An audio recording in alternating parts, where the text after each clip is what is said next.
네, 발표 시작하겠습니다. 저는 구글 스트리트뷰를 이용한 도시 가로 공간의 MRT 평가로 제목을 바꿨고요. 발표자는 네, 김은섭입니다.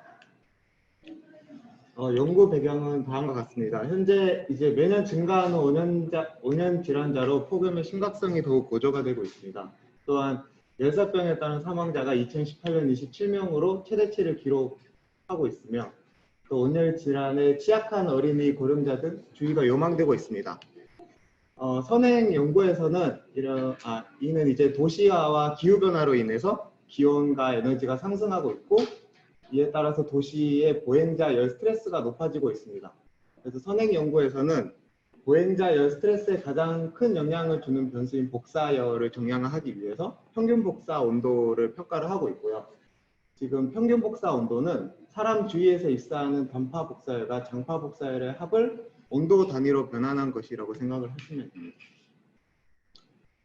이러한 그 선행 연구에서 MRT 평가를 하기 위해서 이제 모델링 작업이나 아니면 시뮬레이션을 통해서 활용을 하고 있는데요.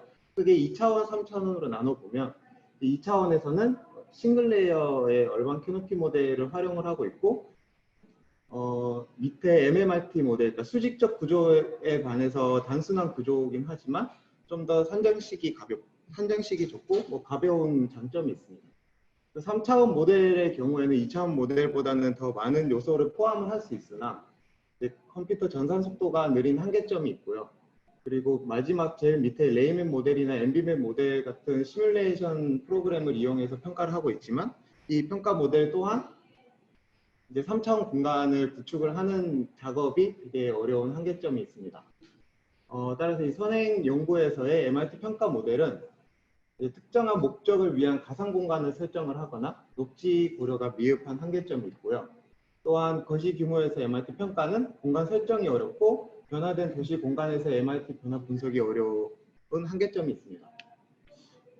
하지만 이제 GSB의 활용 가능성을 살펴보면 선행 전 연구에서는 이제 딥러닝을 사용을 해서 모든 스트릿뷰의 요소를 매핑을 하는 거고요.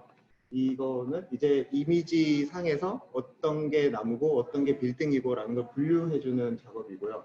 또한 단파 복사량이나 이런 열을 얼마만큼 받는지에 대한 이제 스카이 팩터라고 해서 하늘에 개방된 정도를 정량화하는 알고리즘도 현재 계속 연구 개발 중입니다. 따라서 이러한 개발된 기술을 토대로 건물과 나무를 통해서 하늘의 개방과 장애물을 정량화하는 데 사용할 수 있고 또한 복잡하고 큰 공간 변화를 갖는 고밀도 도시거리 형태 또한 고려가 가능합니다. 또한 이러한 PCI 이미지를 통해서 스카이 뷰팩터를 계산할 수 있을 뿐만 아니라 해안 경로를 고려하여 특정 시간대의 그림자의 유무 반영까지 가능합니다. 따라서 저의 목적은 이 GSB를 이용을 해서 도시거리 협곡의 평균 복사 온도를 정량화하는 것입니다. 연구 방법은 다음과 같습니다. 첫 번째, 구글 스트릿뷰를 통해서 이제 각 이미지에서 각 요소별로 이제 도출을 하는 거고요.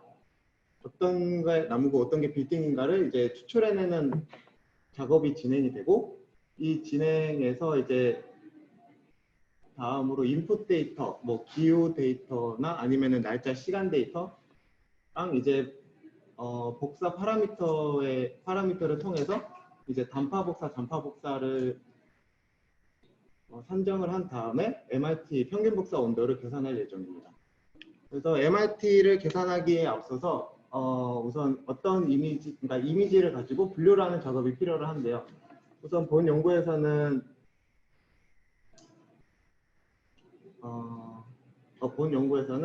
지금 현재 빌딩이랑 그 다음에 스카이, 그 다음에 이제 도로랑 이제 보행로, 그 다음 나무를 분류를 했는데 아직까지 나무는 약간 정확도가 좀 낮은 한계점이 있습니다. 그리고 이제 다음으로는 이제 파라노마 이미지를 가지고 PCI 이미지를 만드는 작업을 진행을 했는데요. 이러한 작업을 이 방법은 스카이프 팩터를 계산하기 위한 방법 중 하나인데 실제로 이 파노라마 이미지에서 이제 스카이가 어느 정도 있는지에 따라서 그 이미지의 비율로 스카이프 팩터를 계산을 하는 논문도 있지만 저 같은 경우는 이 선패스를 고려를 해서 어느 시간대에 그림자가 진 지역인지 아닌 지역인지를 구별하기 위해서 PCR 이미지로 분류를 했습니다. 그리고 이제 태양 경로를 도출하는 이제 선패스 알고리즘을 사용을 했는데, 알고리즘보다는 계산식을 사용을 했는데, 거기서 이제 인풋 데이터로 이제 날짜, 시간, 위도, 경도를 통해서 이러한 그 방구 형태의 태양의 각도와 직각의 각도를 수직의 각도를 구해서 거기에 x 좌표를 구할 수 있습니다. 그래서 이 x 좌표와 y 좌표를 도출해서 오른쪽의 이미지에서 이 동그라미와 같이 태양이 이동하는 경로를 구축을 할 수 있고, 그리고 현재 이 동그라미가 하늘에 있는지 아니면 빌딩에 있는 경우에는 그림자가 진 지역으로 정의를 내리고 있고, 하늘에 있는 지역이면 하늘에 동그라미가 있는 지역일 경우에는 그늘이 없는 지역이라고 정의를 내릴 수 있습니다. 그래서 이제 이러한 이미지 분류를 한 다음에 구글 스트릿 뷰로 이제 MRT 평가를 진행을 할 건데요.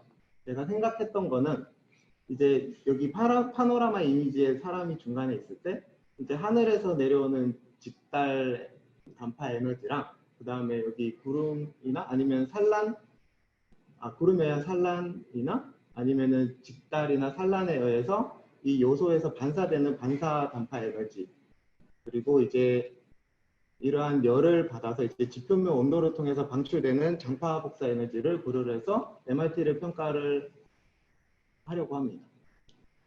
그래서 크게 이 MRT 평가를 하기 위해서는 이제 단파 복사와 장파 복사 에너지를 도출을 해야 되는데요.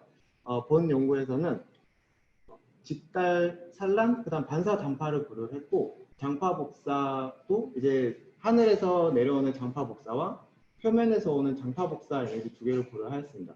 그리고 실제로 이 표면에서 오는 장파 복사는 현열이나 잡열 아니면 이러한 열순환 에너지를 고려를 해서 지표면 온도를 구축을 하는 게 정상적이지만, 이제 선행 연구에서 이제 그 일반 대기 온도를 통해서 도출을 한 논문이 있어서 우선 그런 식으로 진행을 했고, 추후에 이제 각 표면별로 그 온도의 가중치를 부여를 할 예정입니다. 연구 결과입니다. 이미지 분류를 통한 이제 비교 분석을 진행을 했는데, 하늘의 경우에는 이제 넓은 면적과 장애물이 적어서 분류가 높게 나타났고, 나무의 경우에는 이제 구글 스트릿 뷰를 이용을 하다 보니 나뭇가지가 없는 경우나 아니면 혹은 나무로 인해서 가려진 빌딩의 경우에서 분류가 좀 어려운 한계점이 있었습니다. 그리고 해당 방법의 경우에는 RGB의 레인지를 딥러닝하는 방법으로 도시 요소에 특별한 색을 지닌, 독특한 색을 지닌 표면의 경우에는 분류가 힘들었고, 따라서 이런 다양한 도시 공간 구조에서의 데이터 러닝이 추후 연구에 필요할 것으로 생각합니다. 그 다음은 남북과 동서 방향을 기준으로 MRT 평가를 했는데, 동서 방향보다 이제 남북 방향에서 더 높은 MRT 평가값을 냈고요.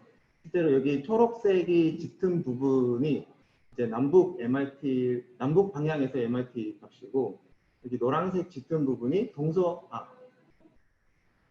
그 초록색 연한 부분이 동서의 MRT 평가 값입니다.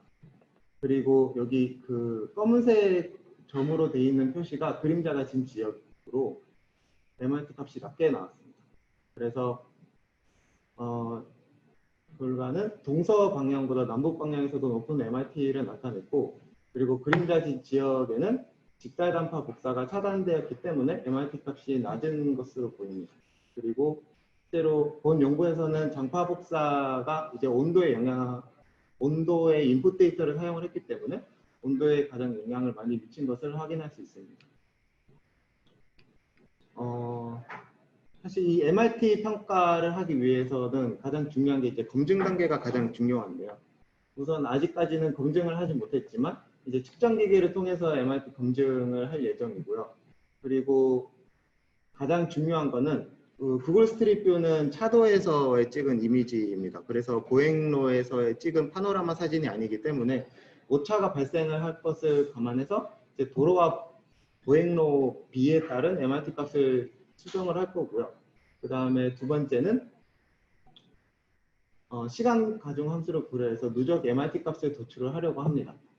이렇게 시간 가중 함수를 고려한 누적 MRT 평가를 도출하는 이유 중 하나는 실제로 이제 폭염 경고 메시지나 이런 게 이제 하루나 그러니까 2일에 걸쳐서 35도 이상일 때 폭염 경고 문자가 날아가는데 실제로 저희가 보행로 기간 뭐 산책 시간에 따라서 실시간으로 자기가 얼만큼 위험한지에 대한 실시간 진단이 필요하다고 생각이 들었기 때문에 이제 이 두 번째를 고려를 해서 마지막 추후에 이제 누적 MRT 값을 도출을 하려고 합니다.